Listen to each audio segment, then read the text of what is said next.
Well, I'm here with Jake Hedquist and Garrett Duffy. Yes. Yes. And we're going to be interviewing them about their band. Can you introduce your band?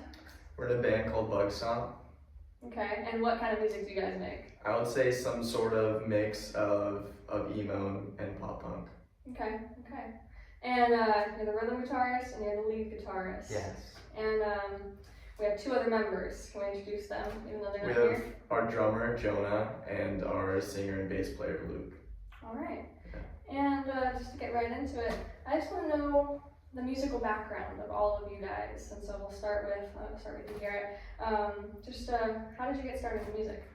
I used to drum a bunch when I was in elementary school. I was a big drummer. I've always been a big rhythm person, but I eventually got around to melody when I started getting into 80s rock. And then I was like, I have to be a guitarist. Like, Yeah. I have the guitar solos. It's the coolest thing I've ever seen in the world. So then I picked up guitar at 16. And so I've been playing a little under 4 years, I think. Okay, and what was your first guitar solo that you learned then? The first guitar solo I ever learned was Something in the Way by Beatles. That's a pretty cool guitar solo to Yeah. learn first. And what would you say your... Wait, Something in the Way? That's Nirvana, I'm so sorry. Just something. I know what you're talking about, Yeah. yeah. And what would you say your biggest musical influences are? You talked about 80s rock. But... Yeah, 80s big time. So my favorite guitarist is Steve Vai, and I've always liked him for his like smooth way of transferring through melodies, and he'll use his percussive sound if he needs to, but he's not overly percussive. I think that's one of the biggest things I'm always trying to learn from him, because I'm super like percussive. I think maybe because of the drum background, but yeah. It's hard to get that smooth feeling, but I love him for the smooth feel and the big solos, and that's like where a lot of my guitar inspiration comes from. Okay, and then on top of your favorite guitarist, what would you say your top 3 bands that are most influenced you? Well, for Stomp, heavily influenced by Hot Mulligan, but then like guitar background, probably like Extreme, and then a third band to throw on top is like, I guess, I'll do 2. I'll do Belmont for like the pop punk side, and then I guess another solo type thing is like Eric Johnson. Okay. All of that music. Yeah. Wide variety, yeah. Yeah, I like to mix it all in. It's fun. Okay. All right, and then you, Jake, what would you say? How did you start? I started playing guitar when I was 12 in middle school. I don't remember like the exact like reason why I wanted to, but my dad had a classical guitar, and I just wanted to play it, and then I just started playing. Do you remember what your first song was? It's a long time ago, but. I don't. I just remember like learning. I think maybe like Back in Black, just like learning like the basic chords. Yeah. I think that was my first song. Yeah, and what are your biggest musical influences? Well, at first, like starting the band was a lot of like emo stuff, like American Football and Tiny Moving Parts. Like, so I started playing the open tunings, and that is like what's like stuck with Stomp. But right now, I'm really into like pop punk. Like Story So Far is like probably one of my favorite bands right now. And then that, Hot Mulligan, and Belmont, yeah. Yeah. Interesting fact about both of us is we're both lefties playing guitar righty. Oh, Yeah. okay. Yeah, we both picked it up the wrong way because of our dads and just Yeah. kept playing it that way. Yeah. Yeah. I mean, I think it's a common thing to encourage righty playing Yeah. anyways. Yeah. Like, there's so It's much easier to different- find guitars. They than get that, so. screwed over by the industry for making guitars. 100%. No, Yeah. I experience it here, working here, yeah. Yeah. Yeah, and then what would you say your first, I didn't ask you this, I want to go back to both of you. What was your first intro into music? Like the first thing that it was like, I love music. Probably just like my dad playing like the rock radio in the car when I was little. Probably. Yeah. Yeah. Okay. I mean, I knew that there was something up when it came to music because I loved it like so much. I'd sit in like a chair for just hours and rock back and forth. My parents would have to like force me to stop. Like, we're at dinner, sit still. Like, you can't be rocking. Like, you look stupid. Like, what are you doing? But yeah, so I've always really liked just like rocking back and forth, like, oh, this is good. I Yeah. like this. This feels comfortable. Yeah. Yeah. Okay. All right, and then I want to learn more about the Bug Stomp in particular. Where did the name come from? So I had like a list of names.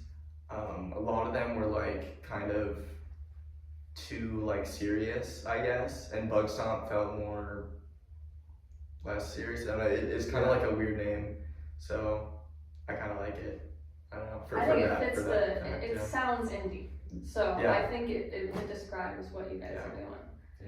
Did any of the others have any part in that name? I wasn't in the band yet when they named it, so. When did you join the band? I joined the band about what, like a year after you guys started playing, or like not quite, like 8 months? No, maybe? we started the band, then you joined in December. Oh wow, so maybe 7 months then after starting? Yeah, something like that. Okay, and what was the date that it started, or like the around? We like started in May. I think we started playing like a month before, but like we like started our like Instagram account and like made our first post on May 12th. Of what year? 2023. Okay, Yeah. alright, so still fairly recent. And how did you guys come together to form the band? How did that happen? Well, I'd been playing in like cover bands with my friends, and Jonah had been the drummer in those bands. So when I had the like songs that I wanted to play, I would just go to him and we would just jam. And then for our singer Luke, we went to a local show and we brought him, and he knew that me and Jonah had this like band thing going on, so he was like, "Oh, can I join you guys? I'll play bass and sing." Yeah. Okay, alright. And since you guys have started the band, what was the point that you guys have played? Do you have an estimate of how many shows you guys have played so far? Probably over 100, maybe. Maybe. I can probably say maybe touching say 100. Like we're like right in that area, I think. Okay. And is that including him or the whole? I've caught like most of them. Yeah. Okay. Yeah. They played like 9 before I joined, maybe, or like 10. Yeah, something like that. Okay. And what was the point so far that you realized that you guys were kind of gaining traction in the field of music? I would say Soma, because it's like a very big venue to us, and like the bands that we listen to when they tour, they play Soma, so it felt really like big to play on that stage. The first time we played Samba, and we like walked on stage and like everybody was like screaming for the first time, I was like, whoa, that is a new feeling. That felt like really cool.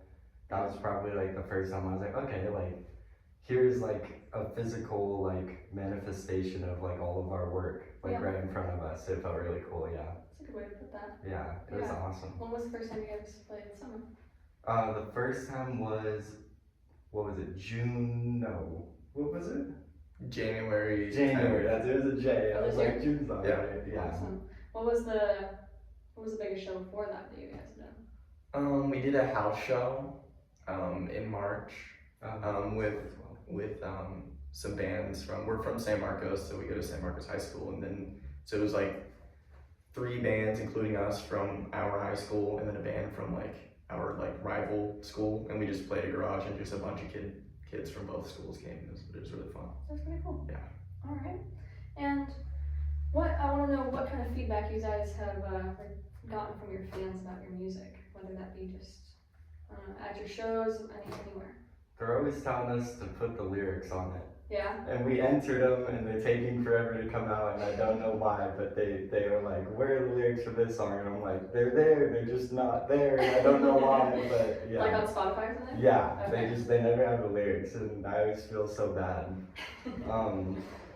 But I don't know, just some people have said like they liked it or whatever, like the normal stuff.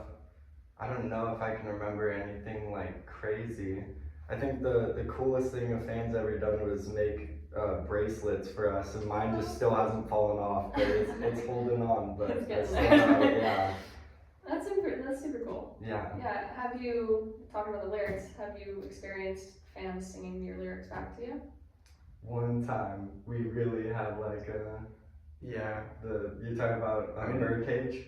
With covers. Yeah. No, Day Trip. Oh yeah, Day Trip. We've had some with like our original Yeah, we've had a couple times, but one of them was like they were all screaming in there, and that was really fun. It was up in what was San it? Bernardino. Yeah, San Bernardino. That's awesome. At a That's place called good way. Birdcage Comics Cafe. Yeah, Alright. it was really cool. That is super cool. Yeah. That's not even near here. That's awesome that they even Yeah, knew you guys. the first time we went there, we played a Damn It cover, and everybody loved it, and I think that may have like gotten everybody to kind of remember us there. So yeah. That's awesome. Yeah, it was super fun. And you guys have an album coming out. It's on April 11th, correct? Yes. Yeah. You guys got that album release show at Soma.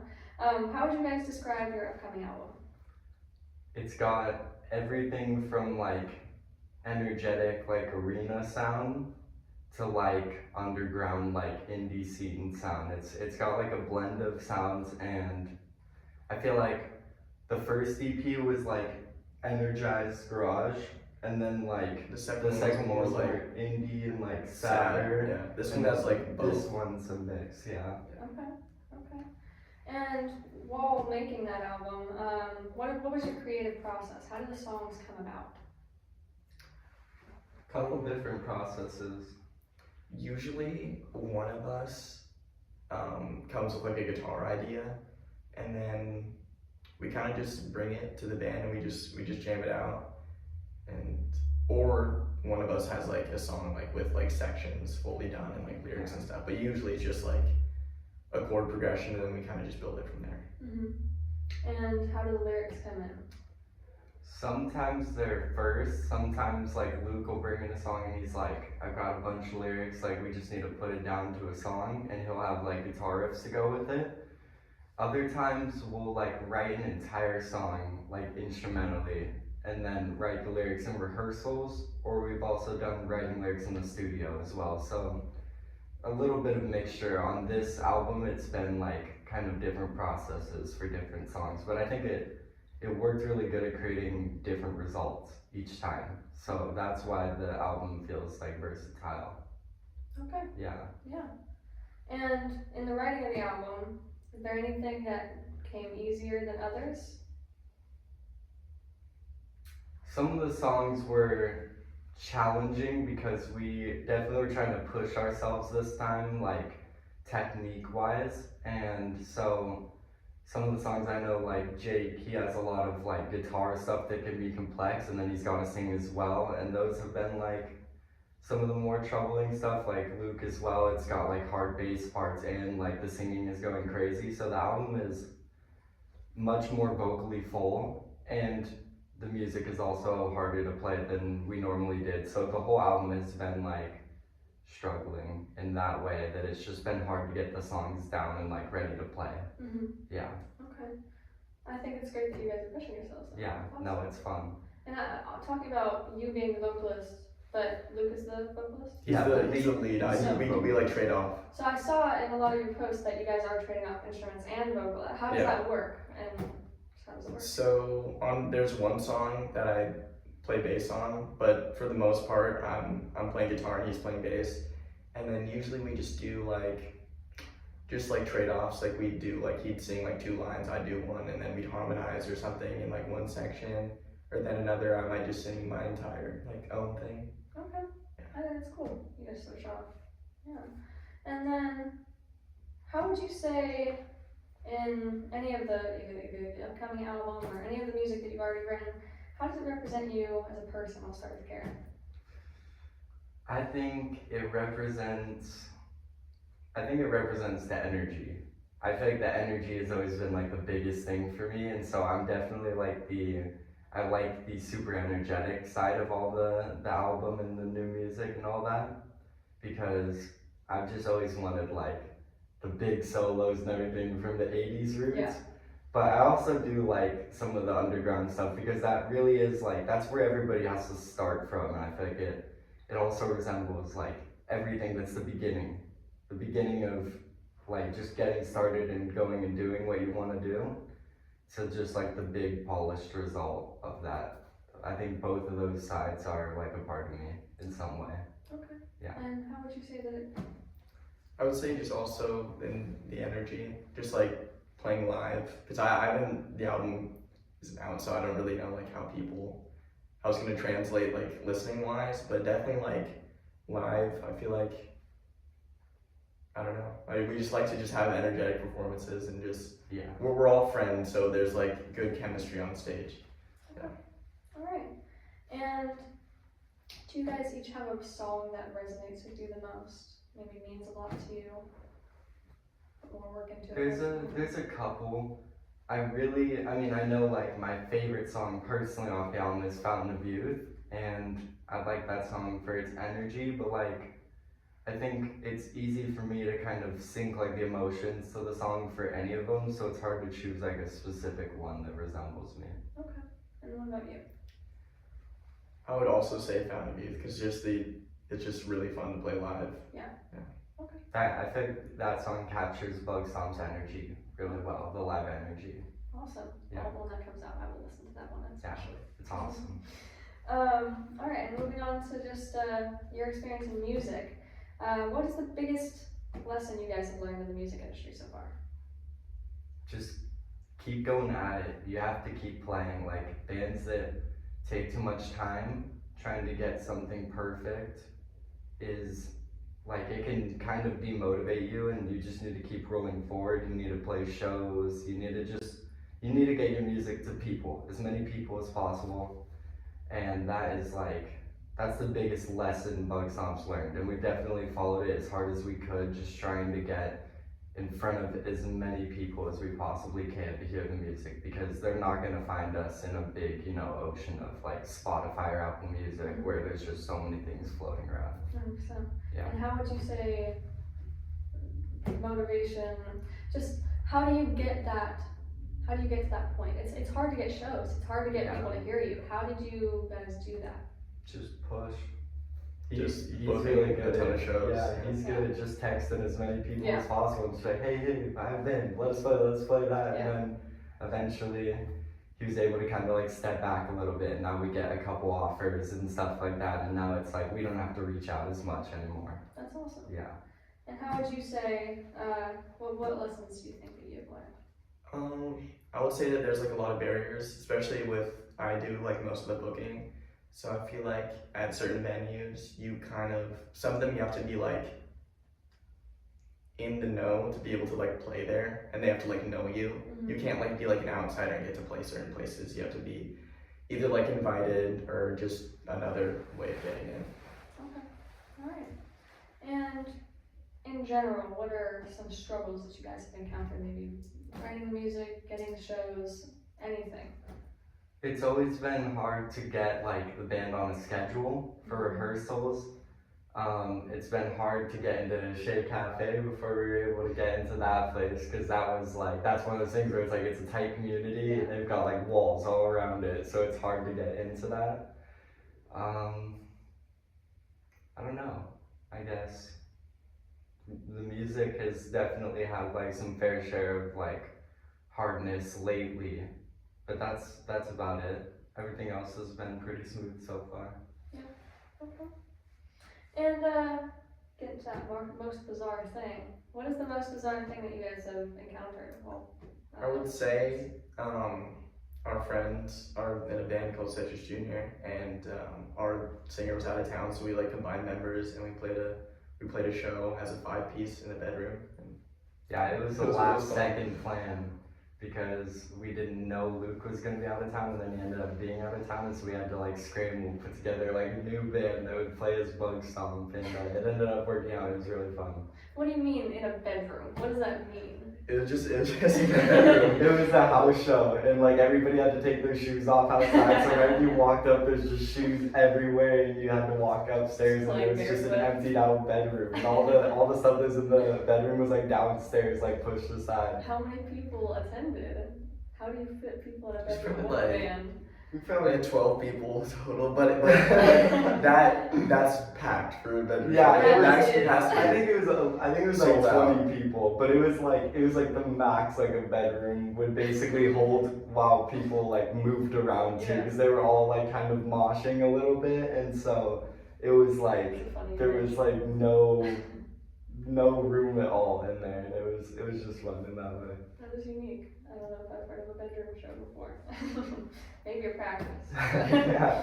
Alright, and then this one's directly to you, Garrett. I was looking through all of your guys' Instagrams to get to know you guys, and I saw that you customize guitars. Yes, I want to know about that. Tell me about it. The very first guitar I owned was like my dad gave to me, but the second one I started building like immediately. I think it's so fun to put together like different parts that you can find and then get them all to be like one like creation in your head, and it's easier to put together like a Stratocaster than it is building a guitar from scratch.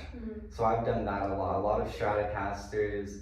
I've done like just staining, and then I'll spray paint like stars on them or different patterns and stuff. I've always liked just messing around and coming out with different products so that you stand out, because you don't want to be like the same as everyone that's in like a big thing like that. You want to stand out, and I also feel like I get personally bored with like how basic designs can be sometimes, and so I wanted just more, something that was just different, that would catch people's eyes and also keep me entertained, like eventually, yeah. Yeah, how many have you done so far? I think I've made about 4 or 5 right now.